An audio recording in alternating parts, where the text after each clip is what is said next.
Thank you, Nathan. Great talk. All right, good morning, everyone. I'm here to talk about alcohol and other drug use amongst employed Australians. So why would we focus on employed Australians?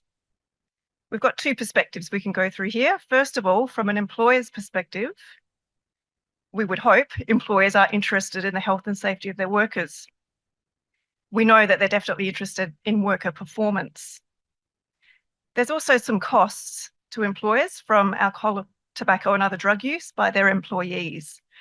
There's costs related to accident and injury, presenteeism, when people come to work but are actually too sick to do the job well, and costs related to absenteeism, so people taking sick days effectively. And some figures around absenteeism related to tobacco is around 5 billion. Related to alcohol is around 3.9 billion, and at least 2.9 billion for workers using illicits. There's also legal obligations that would drive employers to be concerned about the alcohol, tobacco and other drug use of their employees. Employers have a legal obligation to protect the health and safety of their workers by managing workplace hazards. There's also a public health perspective for why we would focus on alcohol, tobacco and other drug, or ATOD, use by employees. And this is where employers and the public health perspective really come together. This is around the health and safety of workers. We know that most Australians who use ATOD are employed.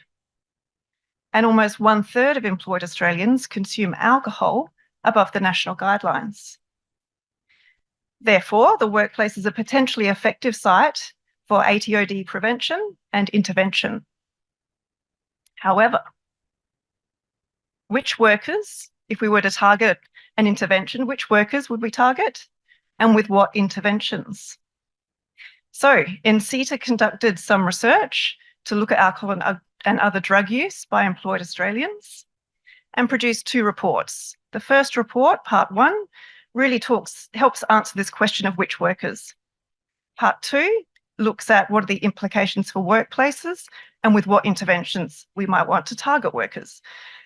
I'd really like to acknowledge the authors of these reports, who you can see on the screen today, and some of them are in the room. Okay, so I'm going to give you a quick overview of both of these reports. So for part 1, the prevalence and consequences of ATOD use by employees. This report considers patterns of use amongst workers, looking specifically at daily tobacco, risky alcohol, which is alcohol consumption above the national guidelines, and any illicit being used in the previous 12 months. In this report, we compare the use of workers to the average employed Australian. And the data sources are the NDSHS and the Hilda survey. So what did we find? We found that there were 9 industries where the use of tobacco, risky alcohol and any illicit was above the 2019 national employed average for at least one substance. There's one industry where use is above the national employed average for 3 substances. That's construction, and you can see accommodation and food, arts and rec are above average for 2 substances. So that's the industries. What if we look at worker roles or occupations? There were 3 occupations where use was above the 2019 average. That's trades for all substances, unskilled and managers for 1 substance. So I'll leave that very quick summary of part 1 there. There's much more detail in the report, and I'll move on to part 2 now, which is really focused on what interventions we might choose. So in this report, we look at policy, alcohol and drug testing, education, employee assistance programs. These are all really common workplace interventions. And in part 2, we detail 2 literature reviews. One is a systematic review of workplace testing, and the other is an umbrella review of other workplace interventions. So what did we find? For policy, which is really considered central to workplace AOD issues, and it's considered central because it can help identify and target the factors contributing to workers' use, Some of these factors are external, related to workers' own lifestyles, but some of these factors are actually related to the job itself, where the job might be really demanding or really unstimulating for workers. Policy can reduce workplace risk, and it can improve health, safety, and well-being. What did we find when we looked at the data? We found that 59% of employed people were aware that their workplace had an AOD policy, an alcohol policy. 60% were aware of a drug policy. 11% didn't know. 5% said there was none in their workplace. What about AOD testing? What we found was only 19%, 1/5 of employed people, were aware of an alcohol testing policy. This was obviously higher for people in high-risk industries like mining. Only 20% were aware of a drug testing policy. And when we conducted the systematic review of 7 studies that met the final criteria, in terms of the evidence for the effectiveness of alcohol and drug testing, well, the evidence is pretty scant, it's pretty inconclusive, and it's methodologically weak. We looked at other workplace interventions. And so in terms of workplaces providing education and information to their workers, only 16% of workers reported having access to that kind of really important information. In terms of employee assistance programs, only 21% reported having access to an assistance program for staff with AOD problems. And we did an umbrella review in which 13 reviews made the final cut. What we found were that the studies were heterogeneous. They're all quite different and really hard to compare to draw any conclusions. And they were mostly focused on one substance, which was alcohol. However, there were several factors around workplace interventions that did show some promise. That was having a clear, co-designed and comprehensive AOD policy.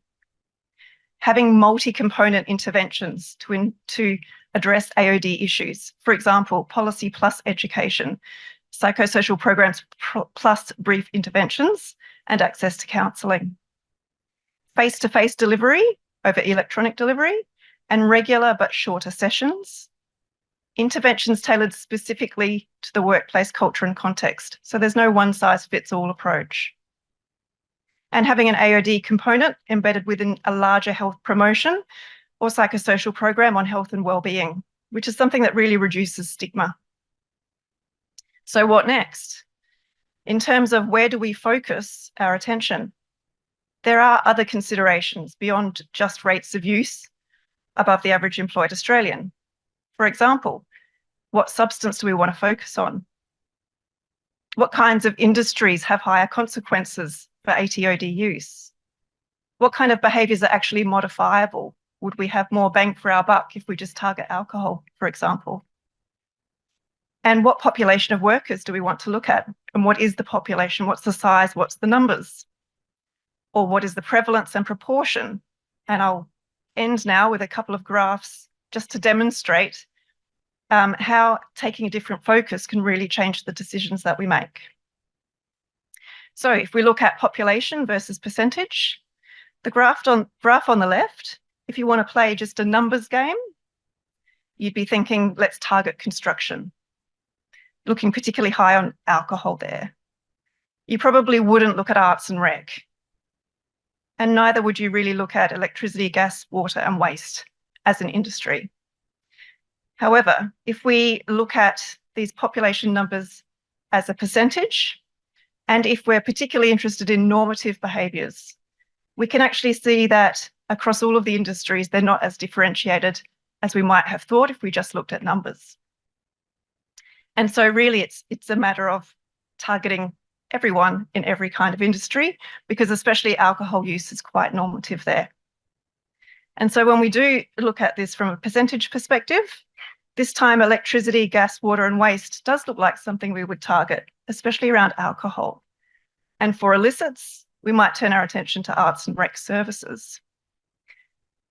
So myself and my colleague Neo will be working on a discussion paper looking at these different kinds of ways of assessing risk and where we might target interventions. We hope to present that to you at the next symposium. In the meantime, you'll find the QR code for part 1 on the left and part 1 on the right. Thank you.